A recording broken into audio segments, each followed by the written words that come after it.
जिच्यामुळे शिकली गोर गरिबांची मुले, जिच्यामुळे शिकली गोर गरिबांची मुले, ती ज्ञानज्योती सावित्रीबाई फुले. शिक्षणाची गंगा गोर गरिबांच्या झोपडीपर्यंत नेणाऱ्या ज्ञानज्योती, क्रांतिज्योती सावित्रीबाई फुले यांना त्यांच्या जयंतीनिमित्त विनम्र अभिवादन.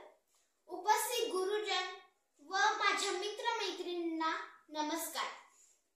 झेलून या अंगावरती शेणा मातीची घाण, झेलून या अंगावरती शेणा मातीची घाण, दिले विद्येचे ज्ञान कराया लेकीला सज्ञान. स्वतः अनेक हाल पेशला सोसून सर्व रीतिरिवाज बाजूला ठेवून ज्यांनी स्त्रियांच्या शिक्षणासाठी अतोनात परिश्रम घेतले त्या सावित्रीबाई फुले यांचा जन्म 3 जानेवारी 1831 रोजी सातारा जिल्ह्यातील नायगाव येथे झाला. 1840 मध्ये वयाच्या 9व्या वर्षी त्यांचा विवाह ज्योतिबा फुले यांच्याशी झाला. पुढे त्यांनी 1848 मध्ये पुण्यात मुलींची पहिली शाळा सुरू केली. त्या काळी मुलींनी शिक्षण घेणे हे समाज मान्य नव्हते, म्हणून पहिल्या वर्षी त्यांच्या शाळेत फक्त 4च मुलींनी प्रवेश केला.